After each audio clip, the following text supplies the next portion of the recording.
Y ya estamos con un gran amigo, el licenciado Manuel Tomé. Él es psicólogo y pertenece a la Asociación Argentina de Trastornos de la Ansiedad. El tema, bueno, es muy común, ¿no es cierto? Quizás más común de lo que nosotros pensamos. Va a hablar acerca de la timidez. ¿La timidez está considerada una enfermedad? Si fuese así, muchos de nosotros en algún momento de nuestra vida estuvimos enfermos. Ajá. La timidez es un término que puede abarcar desde rasgos de personalidad hasta, digamos, ciertos temores, inhibición en la conducta, características muy comunes en casi todas las personas en la adolescencia. El problema no es la timidez en tanto tal, porque es un modulador formidable de las relaciones interpersonales. El problema es cuando la timidez se torna demasiado intensa y empieza a afectar la calidad de vida de las personas. Allí la timidez se empieza a transformar en un problema. Yo prefiero hablar en esos casos de ansiedad social, que es la forma médica o psicológica de nombrar a este prurito, este temor a llevar desempeños, digamos, criticables para el sujeto ante la mirada del otro. Y cuando esto se vuelve directamente algo invalidante, se transforma en un trastorno, el trastorno de ansiedad social. Así que la timidez es un rasgo que puede estar presente en la mayoría de nosotros en algún momento de nuestra vida, aún en la adultez tardía, de hecho socialmente hasta en las mujeres, por una cuestión de género, se esperaba en una época que se pusieran un poquito coloradas cuando un chico les insinuaba algo. Y estaba bien visto, ¿no? Y quizás hoy también, aunque el rol de la mujer ha cambiado un poco. Totalmente, totalmente. Pero, vos sabés que a mí me da cosa el hecho de la adolescencia, que bueno, existen así en grupos adolescentes, 1 o 2 personas tímidas, y que quizá para animarse, ¿no es cierto?, se hacen adictos o al alcohol, o a otra hierba, ¿no? Sí, claro, sí.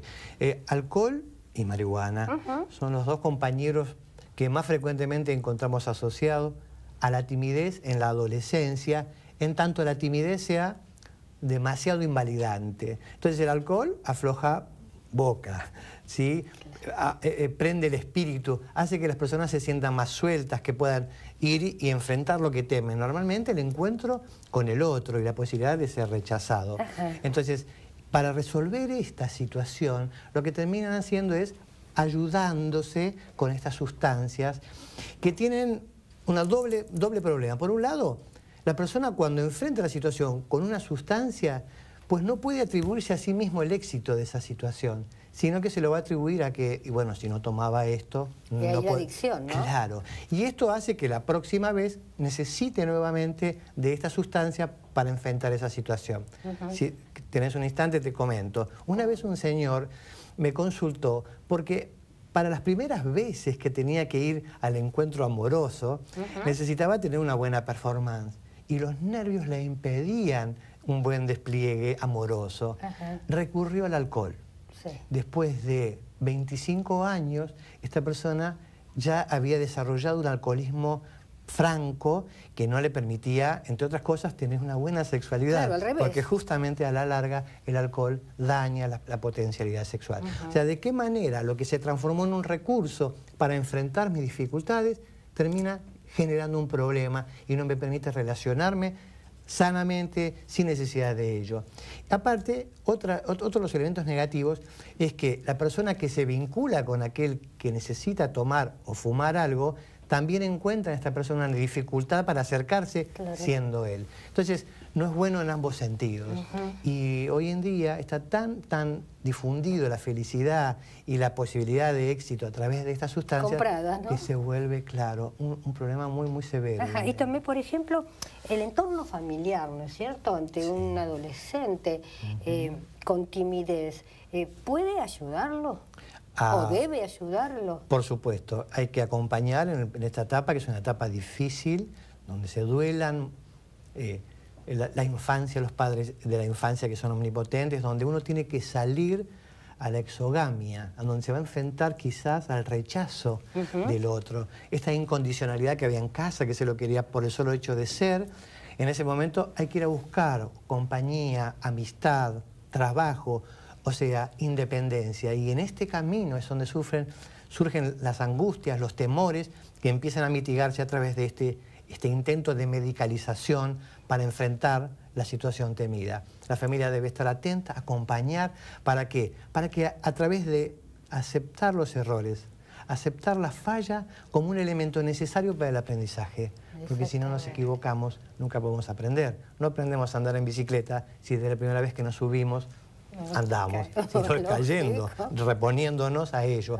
Esto nos va a templar y nos va a ayudar a entender que muchas veces fracasar es una forma de aprender cómo ser exitoso. Claro, pero a un adolescente no le podés explicar. Quizá a una persona ya en edad adulta, con muchas experiencias, se da cuenta, ¿no? O sea, lástima dirán, ¿no es cierto?, que no existe la pastillita mágica como para toda enfermedad hay una pastilla, como para la timidez, o sea, se tienen que apoyar en otros elementos, ¿no? Hay algunas medicaciones que se pueden dar cuando la timidez se ha transformado en un trastorno y cuando el trastorno es muy incipiente o muy grave, que suelen estar relacionados con las benzodiazepinas, que son ansiolíticos. Mi experiencia es que solamente en aquellos casos de mucha severidad puede ayudarnos para que el paciente desarrolle herramientas y enfrente las situaciones temidas. Pero la idea es que pueda aprender a hacerlo sin ayudarse con medicamentos o con sustancias, que aprenda a aprender del error, ¿no? Y también desde el punto de vista psicológico, ¿no es cierto?, es fortalecer un poco la autoestima, porque quizás se creen que tienen una nariz muy grande, tanto adolescentes como adultos, o un acné, y el resto no se dan cuenta, solamente es la persona, ¿no? Una vez me decía un muchacho que estaba por iniciar su primer encuentro o vínculo con una chica, me preguntaba, decime qué tengo que hacer para que ella me acepte y yo le agrade. Entonces le dije, sencillamente sé vos, porque es lo más fácil de sostener en el tiempo. Muchas veces uno tiene que intentar entender que el otro lo va a aceptar o no más allá de uno, que quizás esta nariz que a uno le parezca desagradable sea lo que más le guste a nuestra compañera.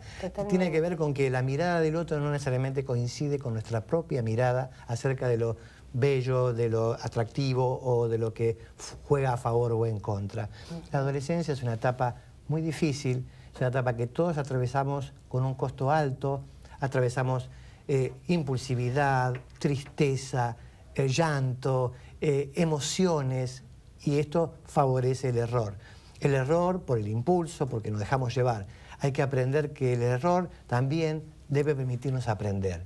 Y la timidez es un elemento que allí viene a ayudarnos a vincularnos con nosotros. El tema es que no sea un trastorno. Bien. Tenemos una pregunta para el doctor Tomé. Sí, se comunicó Agustín de la provincia de Buenos Aires. Él nos dice si un trastorno de ansiedad o depresivo se puede convertir en algunos casos en un trastorno bipolar. Porque dice que desde muy pequeño tenía problemas de ansiedad, miedo, odiaba el colegio, tenía problemas de sueño, enojo, lloraba sin causa, hasta que lentamente llegó al trastorno bipolar. Tiene familiares que pasaron por todas estas etapas, desde una simple depresión con ansiedad hasta el trastorno bipolar. Él nos consulta si esto es posible o no. Bueno, en el caso de él fue posible. Él padeció todo esto y terminó teniendo un trastorno bipolar.